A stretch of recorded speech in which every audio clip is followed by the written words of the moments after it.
আসসালামু আলাইকুম। আমাদের সন্ধ্যাকালের নাস্তা রেডি হইতেছে। নুডলস প্রথমে ডিম ভেজে নিয়েছি, তারপরে হলো আলু, গাজর, তারপরে কাঁচামরিচ দিয়ে কষাইতেছে ডিম সহ।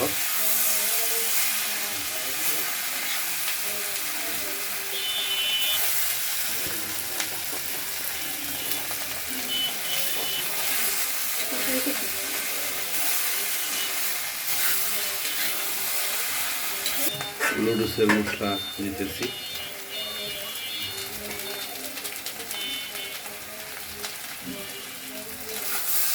নুডলসের মশলা দিয়ে দেওয়া হলো। গাজর, আলু, ডিম সুন্দর করে ভাজলে অনেক সুন্দরই দেখা যায়। পরিমাণ মতো তেল দিয়ে দিলাম। এখন নুডলসগুলো দিব। নুডলসগুলো তেলের ভিতরে ভাজবে হালকা।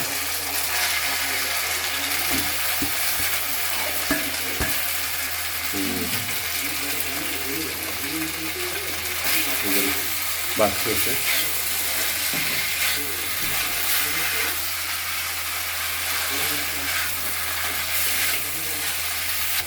পরিমাণ মতো আপনারা একটু লবণ দিয়ে দিবেন, কারণ আমরা লবণ খাই, আপনারা খাবেন। আবারও নুডলসের মশলা দিয়ে দিলাম 1 প্যাকেট।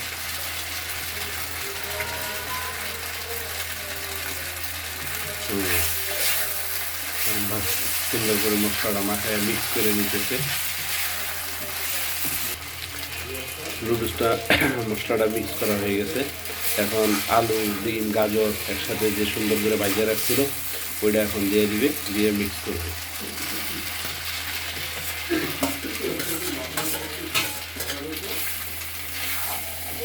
এই যে দিয়ে দেওয়া হয়েছে, এখন মিক্স হইতেছে সুন্দর করে একটা মিক্স করতে।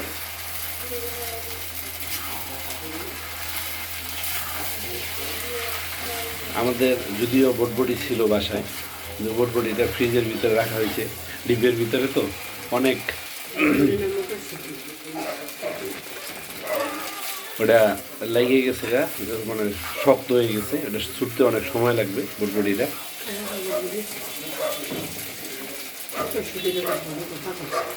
আর মটরশুঁটিটাও রাখা হয়েছে ফ্রিজের ভিতরে। মটরশুঁটিটা দেওয়া হয় নাই। মটরশুঁটি ছাড়াই আমার কাছে ভালো লাগে। এই যে আলু, টমেটো, গাজর আর হলো নুডলসটা দিয়ে সুন্দর করে মশলাটা দিয়ে মাখাইলে এটাই অনেক স্বাদ। ওগুলোর চাইতে এটাই ভালো লাগে বেশি। মিক্স করা হয়ে গেছে, নামানোর সময় হয়ে যেতেছে। এখন আরেকটা মশলা আমরা দিয়ে দিতেছি, আরেক প্যাকেট। ব্যাস ব্যাস ব্যাস বেশ সুন্দর হয়েছে, সুন্দর।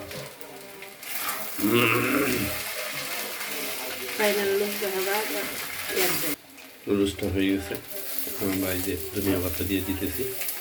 ধনিয়া পাতা দেওয়ার পর একটু মিক্স করে নিতে হবে সুন্দর করে, মানে গ্রানটা ছুটে, গ্রানটা যেন সুন্দর হয়ে আসে। খাওয়ার সময় একটু সুস্বাদু সুস্বাদু মনে হয়।